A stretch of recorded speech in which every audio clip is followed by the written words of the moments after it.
Kerajaan Majapahit, salah satu yang terbesar dan terkuat dalam sejarah Nusantara, dikenal karena kekuasaannya yang luas dan pengaruhnya yang besar di Asia Tenggara.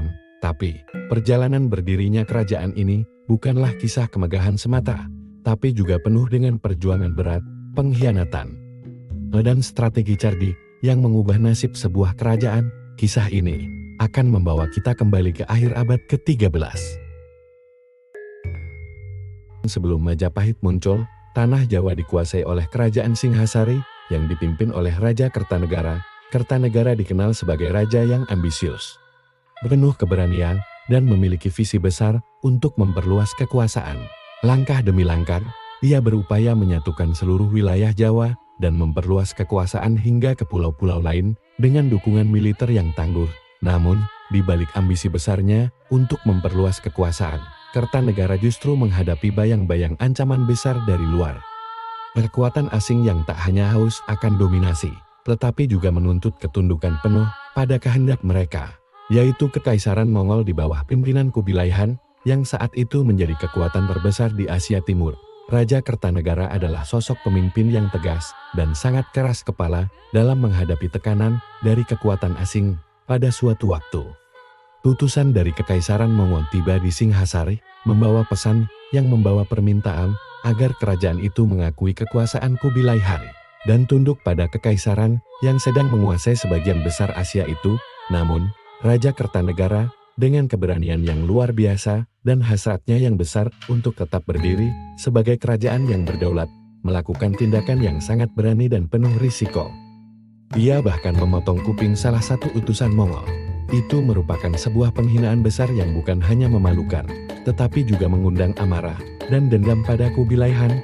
Tindakan ini pun menjadi alasan langsung bagi Kekaisaran Mongol untuk mengirim armada besar dengan tujuan membalas penghinaan tersebut dan menaklukkan Singhasari.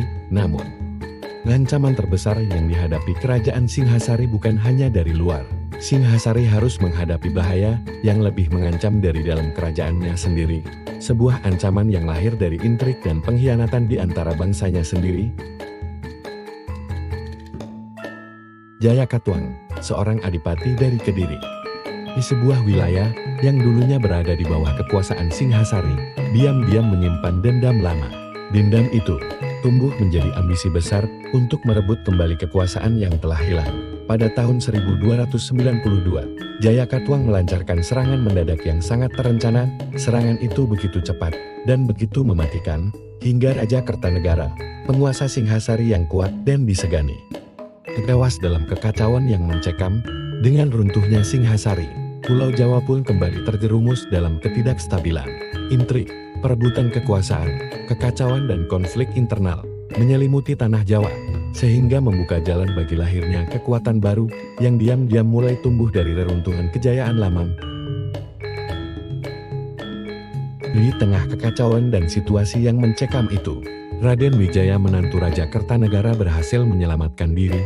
Ia tahu hidupnya kini menjadi incaran. Namun, dia sadar ini bukan hanya sekadar pelarian. Dengan kecerdikan yang luar biasa dan keberanian yang tak gentar, Raden Wijaya pun memutar otak untuk keberlangsungan hidupnya. Dia memutuskan untuk meminta perlindungan, bahkan dari musuhnya sendiri, yaitu Jayakatwang. Dengan tutur kata yang halus dan niat yang disembunyikan rapat-rapat, Raden Wijaya mengajukan permohonan kepada Jayakatwang. Ia meminta izin untuk membuka pemukiman baru di sebuah wilayah terpencil yang dikenal sebagai hutan tarik. Wilayah itu merupakan daerah rawa-rawa yang terpencil, liar, sunyi, dan nyaris belum pernah dijamah oleh tangan manusia. Dengan tanpa curiga, Jayakatwang memberikan izin itu, dan disinilah tempat yang tampak sepi dan tidak menjanjikan. Raden Wijaya mulai membangun kekuatan barunya secara perlahan, sebuah pondasi kerajaan yang kelak akan mengguncang sejarah Nusantara. Kerajaan itu yang kelak akan dikenal dunia sebagai Majapahit. Tepat 1 tahun kemudian, di tahun 1293, pasukan yang besar dan tak kalah menakutkan telah tiba di tanah Jawa, yaitu pasukan Kekaisaran Mongol. Mereka tiba di Jawa dengan satu misi yang sangat jelas, untuk membalas penghinaan yang telah dilakukan oleh Raja Kertanegara terhadap utusan mereka, ribuan tentara Mongol. Namun, mereka tidak tahu bahwa raja yang menjadi target mereka Kertanegara telah tiada.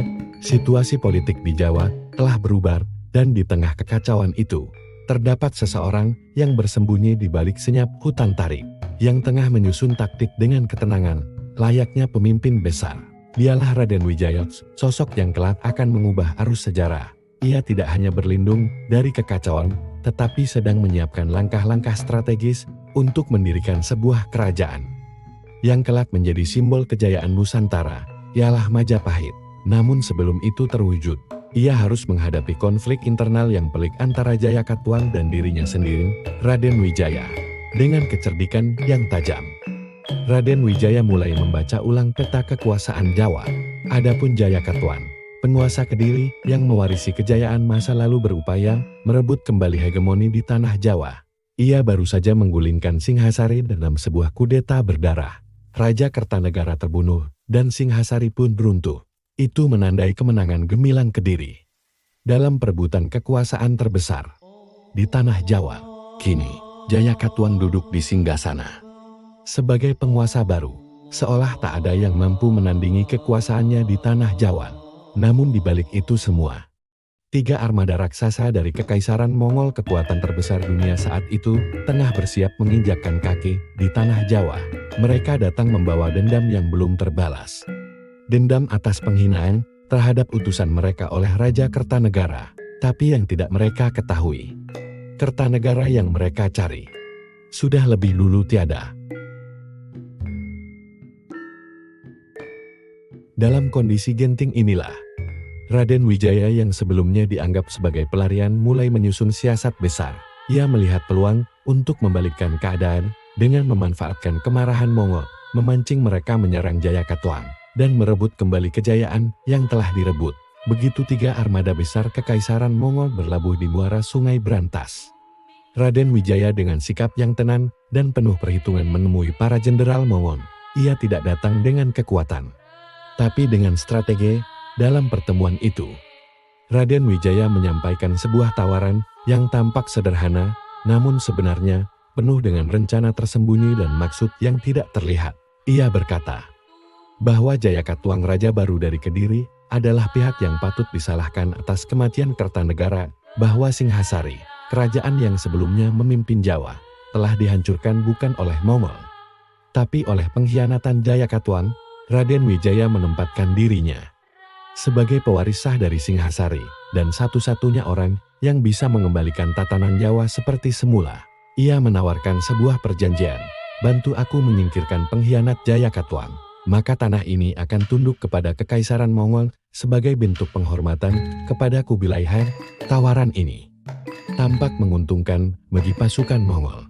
Mereka bisa menyelesaikan misi pembalasan tanpa harus bersusah payah menguasai seluruh wilayah sendiri.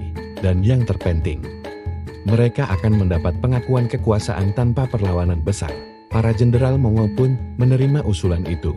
Mereka melihat Raden Wijaya sebagai sekutu strategis yang bisa membantu mereka menyelesaikan misi dengan cepat dan efisien. Maka dimulailah aliansi sementara, sebuah kerjasama antara 2 kekuatan yang sangat berbeda, namun memiliki musuh yang sama, Jayakatwang. Sebuah rencana berani dan tampak mustahil, namun justru menjadi kunci utama kebangkitan Majapahit. Setelah aliansi terbentuk, pasukan gabungan antara Raden Wijaya dan Mongol bergerak cepat menuju ibu kota Kediri, pusat kekuasaan Jayakatwang. Kota itu dipertahankan dengan benteng-benteng kokoh dan pasukan yang cukup besar. Namun, serangan datang dari 2 arah sekaligus. Dari laut, pasukan Mongol mendarat dengan kekuatan penuh, sementara dari darat, pasukan Raden Wijaya maju menyusup ke wilayah musuh. Serangan itu terkoordinasi dengan sangat rapi dan brutal. Para prajurit Mongol menggunakan busur komposit mereka yang mematikan, melancarkan hujan panan ke barisan pertahanan musuh.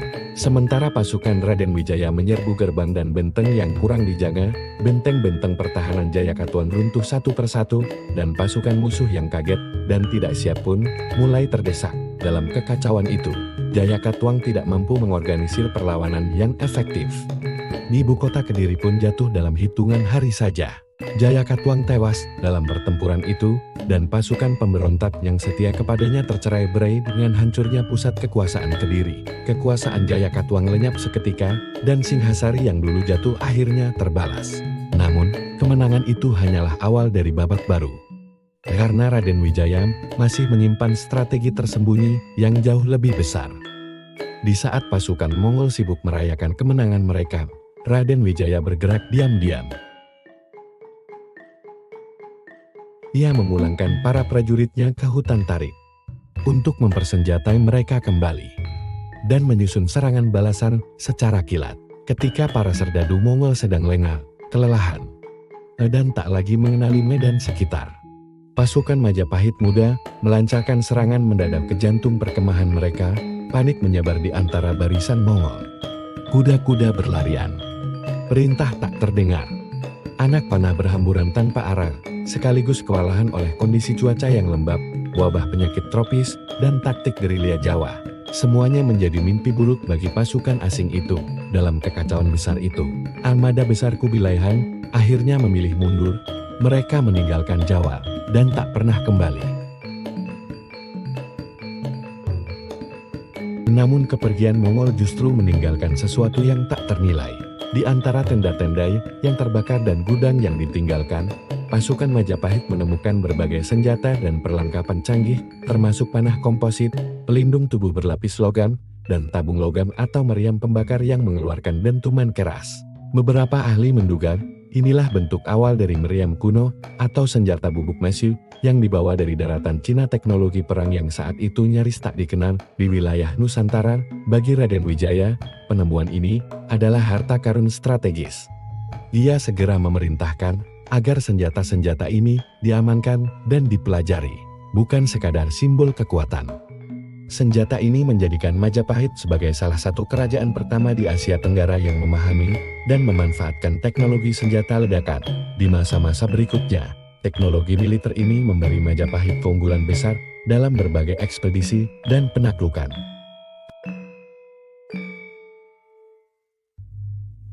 Pada tanggal 10 November tahun 1293, menjadi hari bersejarah di tepian Sungai Brantas, wilayah bekas hutan Tarik. Upacara penobatan agung pun digelar. Para Brahmana dari kalangan keagamaan Hindu datang memimpin upacara. Para pejabat dari era Singhasari, para bangsawan, serta tokoh masyarakat berkumpul. Langit dipenuhi asap dupa. Suara genderang dan lonceng bergema dalam suasana sakral. Raden Wijaya resmi dinobatkan sebagai Raja pertama Majapahit. Dengan gelar Sri Kertaraja Sajaya Wardhanan, sebuah nama yang penuh makna melambangkan kejayaan, keberhasilan, dan kekuatan rakyat yang menyaksikan hari itu. Menyimpan harapan besar bahwa di bawah kepemimpinan baru ini, tanah Jawa bisa damai kembali. Dan kejayaan yang hilang dari Singhasari akan bangkit lebih tinggi dari sebelumnya. Nama Majapahit diambil dari nama wilayah di mana kerajaan ini berdiri. Tempat di mana buah maja tumbuh buah yang dikenal dengan rasa pahitnya, namun rasa pahit itulah yang menjadi lambang dari pahitnya perjuangan, pengkhianatan, dan pelarian. Kini, semua itu terbayar dengan berdirinya kerajaan besar. Majapahit bukan kerajaan yang lahir dari warisan, melainkan dari strategi, aliansi, keberanian, dan keteguhan hati seorang pangeran yang dulu terusir. Meski mahkota sudah di kepala, perjalanan Sri Kertaraja Sajaya Wardhanan jauh dari kata mudah. Gelombang pemberontakan mulai muncul bahkan dari kalangan terdekatnya sendiri, meletup di kerajaan Daha, kerajaan Sadan, dan kerajaan Lasam dipenuhi dengan ambisi, pengkhianatan, dan dendam lama kembali menyala. Namun sang raja tak tinggal diam. Kertarajasa merespons dengan dua senjata utama, kekuatan militer yang disiplin dipimpin oleh jenderal-jenderal muda setia, seperti Namli dan Kebo Anabrang. Politik pernikahan yang cerdik menikahkan putri-putri Singhasari dengan bangsawan berpengaruh, menyegel kesetiaan lewat darah dan sumpah. Lalu struktur pemerintahan ditata ulang. Rakrian Mahamantri, Rakrian Ring Balatar, Mahapati semua menempati peran strategis, hukum dibukukan. Dan kantor pengadilan prasada dibangun di pusat pemerintahan Trowulan, sedikit demi sedikit. Keamanan dipulihkan.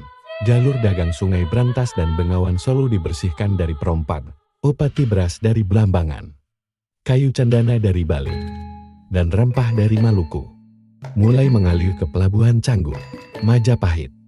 Mulai berdiri kokoh, bukan hanya di atas pedang, tetapi di atas hukum tertulis dan kesetiaan yang dirangkai lewat diplomasi. 16 tahun setelah penobatan, pada tahun 1309 Raden Wijaya wafat. Ia dimakamkan di Antawulan dan dihormati sebagai perwujudan Dewa Siwa, sesuai tradisi raja-raja besar yang dijadikan dewa setelah wafat, di tempat suci bernama Antawulan, dari Rawa ke Jagat, warisan Raden Wijaya, namun perjuangannya tak mati bersamanya. Benih yang ia tanam berkembang menjadi pohon raksasa, yang akarnya menjalar ke seluruh penjuru Nusantara, di bawah kepemimpinan cucunya, Hayam Wuruk, dan tangan besi Sang Mahapati Agung, Gajah Mada. Majapahit mencapai masa keemasannya, sumpah legendaris pun terucap. Selama belum menaklukkan seluruh Nusantara, aku tak akan menikmati palapa, atau artinya kesenangan, istirahat, atau kekayaan. Itulah sumpah palapa, yang sampai sekarang dikenal sejarah.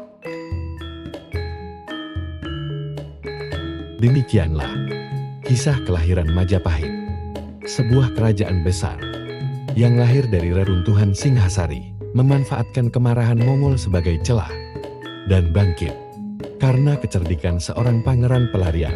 Ini bukan hanya cerita tentang pedang dan perang, tapi tentang kesabaran, pengorbanan, dan strategi, tentang bagaimana kesetiaan bisa dibangun, kekuasaan bisa dijaga, dan kejayaan bisa diraih, bahkan dari kegelapan terdalam.